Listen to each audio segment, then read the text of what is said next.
Guys ये मेरी video का थर्ड पार्ट है। इसमें बहुत ज़्यादा इंपॉर्टेंट क्वेश्चन जो है कवर किए गए हैं। अगर आपको वीडियो अच्छी लगती है तो आप वीडियो को लाइक कीजिए, शेयर कीजिए, सब्सक्राइब कीजिए और वीडियो को एंड तक जरूर देखें। तो हम नेक्स्ट क्वेश्चन पे फोकस करते हैं। क्वेश्चन है, भारत की पंचवर्षीय योजनाओं को निम्नलिखित में से कौन स्वरूप देता है। तो अब बात जो है वह ध्यान से सुननी है। भारत की पंचवर्षीय योजनाओं को निम्न में से कौन स्वरूप देता है। वो योजना आयोग जो है वो स्वरूप देता है। लेकिन यहां पे बात ध्यान में रखें। क्या ध्यान में रखें?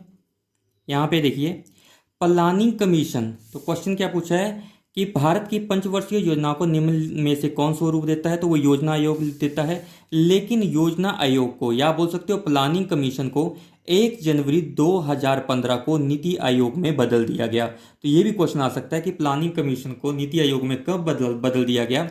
इसको बदल दिया गया 1 जनवरी 2015 को बदल दिया गया। ठीक है। साथ में बात याद रखें कि 5 ईयर प्लान जो है हमारे पास, उनको फाइनली रूप से जो अप्रूव्ड किया जाता है, पूरी तरह से पूर्ण रूप से जो स्वीकृति मिलती है वो मिलती है आपकी नेशनल डेवलपमेंट काउंसिल से, जो है वो पूर्ण रूप से स्वीकृति मिलती है। एनडीसी की स्थापना जो हुई थी नेशनल डेवलपमेंट काउंसिल की 1952 में हुई थी और इसके अध्यक्ष जो होते हैं वो पीएम होते हैं। तो ये क्वेश्चन भी कई बार आया है क्वेश्चन। ठीक है, यहाँ पे देखें, ध्यान दें कि नेशनल डेवलपमेंट काउंसिल की स्थापना कब हुई थी। तो नेशनल डेवलपमेंट काउंसिल की स्थापना 1952 में हुई थी। इसके अध्यक्ष जो होते हैं वो पीएम इसके अध्यक्ष होते हैं। एक क्वेश्चन और पूछा जा सकता है कि 5 ईयर प्लान का आइडिया जो है वो भारत ने कहाँ से बोरो किया है। तो वो सोवियत संघ, रसिया से जो है इन्होंने बोरो किया है। तो अब आपको 5 ईयर प्लान्स के बारे में और प्लानिंग कमीशन के बारे में तो आपको पता लग गया कि प्लानिंग कमीशन को अब नीति आयोग में कन्वर्ट कर दिया गया है। डेट हमेशा याद रखें, 1 जनवरी 2015 को कन्वर्ट कर दिया गया है। अब हम दूसरे ऑप्शन को भी एक्सपेंड करने की कोशिश करते हैं। जैसे कि यहाँ पे क्या दे रखा है, आरबीआई। आरबीआई के बारे में थोड़ा पढ़ते हैं। देखिए, आरबीआई की स्थापना जो हुई थी वो 1 अप्रैल 1935 में हुई थी। आरबीआई के हेडक्वार्टर के बारे में पूछेगा तो आरबीआई का हेडक्वार्टर मुंबई में है। आरबीआई को नेशनलाइजेशन जो मिली थी 1949 में मिली थी। आरबीआई के अभी जो गवर्नर हैं रिसेंट, वो हैं शक्तिकांत दास। आरबीआई के जो पहले इंडियन गवर्नर थे उनका नाम था सीडी देशमुख। और आरबीआई के फर्स्ट इंग्लिश गवर्नर जो थे उनका क्या नाम था, सर ऑसबोर्न स्मिथ। देखिए, यहां से टेट में 100% क्वेश्चन आता है, कुछ भी पूछा जा सकता है आरबीआई से। आरबीआई से पूछा जा सकता है कि स्थापना कब हुई थी, 1 अप्रैल 1935 में हुई थी। नेशनलाइजेशन कब मिली थी, 1949 में मिली थी। आरबीआई का हेडक्वार्टर कहाँ है, तो आरबीआई का हेडक्वार्टर मुंबई में है। आरबीआई के गवर्नर का क्या नाम है, अभी जो है रिसेंट में वर्तमान में शक्तिकांत दास है। आरबीआई के पहले गवर्नर कौन थे, तो सीडी देशमुख थे। आरबीआई के फर्स्ट इंग्लिश गवर्नर कौन थे, सर ऑसबॉर्न स्मिथ। तो ये क्वेश्चन ध्यान में रखें, आएगा ही आएगा यहां से क्वेश्चन 100%। अब नेक्स्ट क्वेश्चन देखिए। नेक्स्ट क्वेश्चन क्या बोल रहा है, भारत संविधान में एकल नागरिकता का विचार से लिया गया है। देखो, जब संविधान बन रहा था तो संविधान किसके द्वारा बनाया गया था, संविधान सभा द्वारा बनाया गया था। तो संविधान सभा ने क्या किया, कुछ ना कुछ बोरो किया है कहीं ना कहीं से, किसी ना किसी देश से हर आइडिया उठाया है। अब हम देखेंगे कहाँ से क्या चीज़ उठाई गई है। तो यहाँ पे देखिए कहाँ से क्या क्या चीज़ें उठाई गई हैं। सिंगल सिटीजनशिप जो है वो ब्रिटेन से ली गई है। फंडामेंटल राइट्स जो है वो यूएसए से, अमेरिका से ली गए हैं। डायरेक्टिव प्रिंसिपल्स या राज्य के नीति निर्देशक तत्व जो है वो आयरलैंड से लिए गए हैं। इमरजेंसी जो है वो जर्मनी से ली गई है। अमेंडमेंट, जैसे बोलते हैं संविधान में संशोधन हुआ, तो वो करने की पावर जो है वो साउथ अफ्रीका से ली गई है। हमारे संविधान में 368 आर्टिकल जो है वो कानून में संशोधन करने की शक्ति प्रदान करता है। ये भी आता है क्वेश्चन, ठीक है, ये भी ध्यान में रखें कि संविधान में संशोधन करने की शक्ति कौन सा आर्टिकल प्रदान करता है। तो 368 आर्टिकल लिया कहाँ से है, ये साउथ अफ्रीका से। केंद्र और राज्यों के मध्य शक्तियों का जो वितरण होता है वो हमने कनाडा से लिया गया है। नेक्स्ट देखते हैं, नेक्स्ट क्या है हमारे पास। नेक्स्ट है हमारे पास समवर्ती सूची।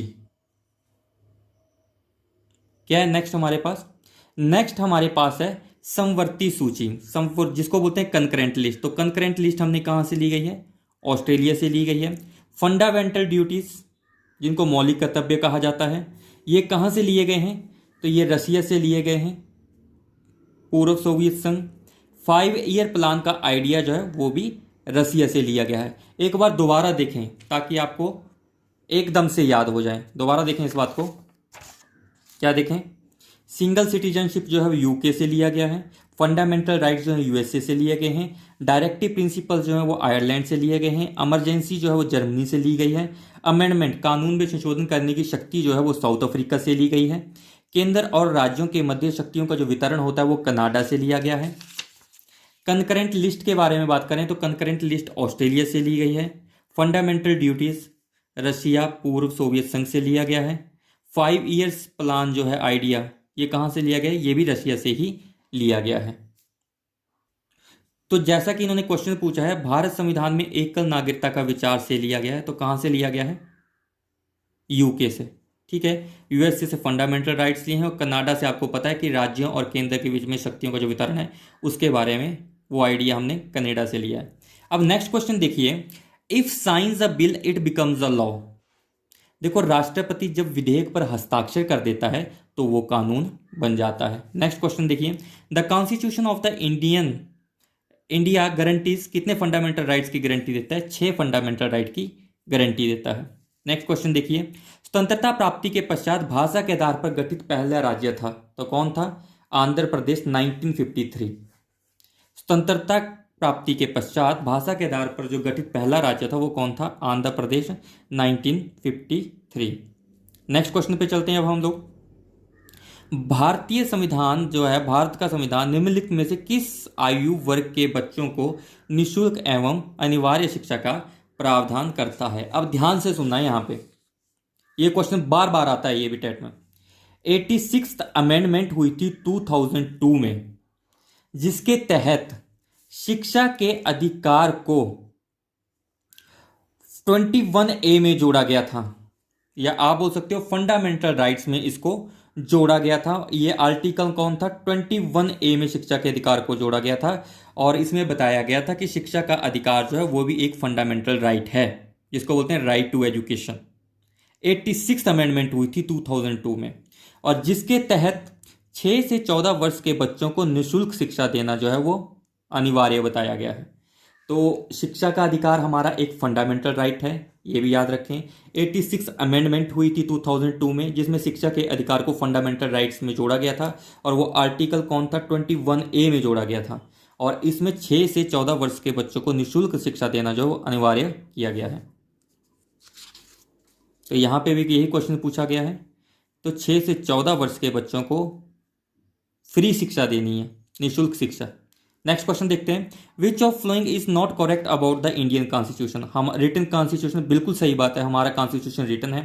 पार्शली रिजिड है, पार्शली फ्लेक्सिबल है, ये भी बात सही है। Parliamentary system of the government, ये भी बात सही है। वर्ड मोस्ट कॉम्पैक्ट कॉन्स्टिट्यूशन, ये गलत है, कॉम्पैक्ट कॉन्स्टिट्यूशन तो नहीं है हमारा, तो इसका आंसर आएगा डी। गाइस, बाकी क्वेश्चन जो है हम नेक्स्ट वीडियो में करेंगे, इसलिए मेरे चैनल को लाइक कीजिए, शेयर कीजिए, सब्सक्राइब कीजिए, और सब्सक्राइब जरूर कीजिएगा ताकि नेक्स्ट नोटिफिकेशन जो आपके पास पहुंच जाए। Thank you.